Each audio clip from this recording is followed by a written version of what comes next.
Halo Sobat Petani, pernah nggak sih bertanya-tanya? Pupuk nitrogen kan banyak jenisnya, tapi apa bedanya buat tanaman kita? Hari ini, kita akan kupas tuntas dua bentuk nitrogen paling penting yang sering kita temui, yaitu amonium dan nitrat. Memahami perbedaan keduanya bisa jadi kunci untuk panen yang melimpah. Yuk, kita mulai. Pertama, mari kita kenali nitrogen amonium, atau NH4. Bayangkan amonium ini seperti anak rumahan yang gak suka jalan-jalan. Dia terikat kuat pada partikel tanah. Jadi nggak gampang terbawa air atau menguap. Sifatnya ini bagus banget untuk memastikan ketersediaan nitrogen jangka panjang bagi tanaman. Amonium punya muatan positif, dan saat diserap akar, ia melepaskan ion hidrogen yang membuat area sekitar akar jadi sedikit lebih asam. Nah, efek pengasaman ini justru membantu tanaman menyerap unsur hara lain seperti fosfor dan mangan. Amonium juga merupakan bahan dasar pembentukan asam amino, blok bangunan protein. Jadi, kalau kita mau tanaman kita tumbuh subur, daunnya hijau lebat, dan batangnya kokoh, amonium ini jagoannya. Dia sangat mendorong pertumbuhan vegetatif.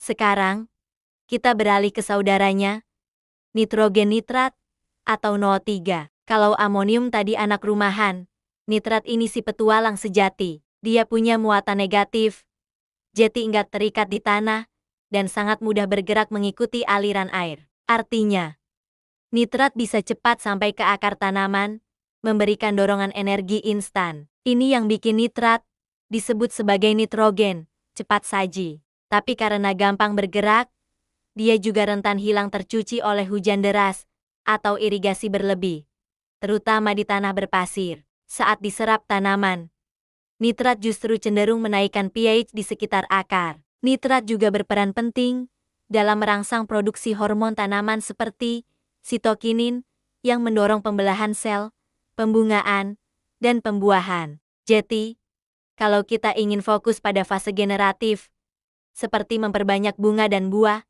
nitrat adalah pilihan yang tepat. Lalu, mana yang lebih baik untuk jenis tanah kita? Ini bagian yang menarik. Kalau tanah kita cenderung asam, penggunaan amonium bisa membuatnya semakin asam.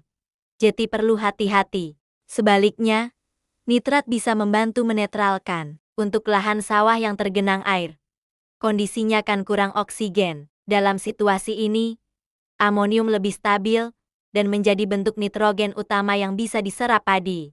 Nitrat justru bisa hilang dalam proses yang disebut denitrifikasi. Nah, untuk tanah berpasir yang gampang kering, kita harus waspada dengan nitrat, karena risiko licin atau pencuciannya sangat tinggi. Memberikan pupuk nitrat sedikit-sedikit, tapi sering bisa jadi strategi yang lebih efektif di sini. Jadi, kesimpulannya apa? Amonium atau nitrat?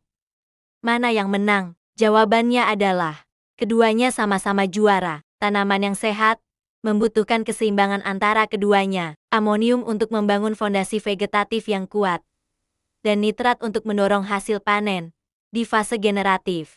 Seperti yin dan yang, mereka saling melengkapi. Kunci suksesnya adalah memahami kapan tanaman kita butuh dorongan pertumbuhan daun, dan kapan saatnya fokus ke bunga dan buah.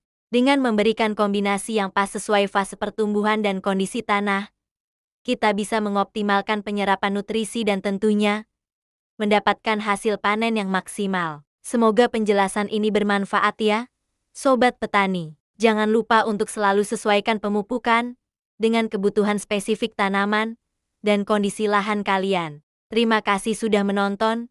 Jangan lupa like, komen, dan subscribe agar tidak ketinggalan tips-tips pertanian lainnya. Sampai jumpa di video berikutnya.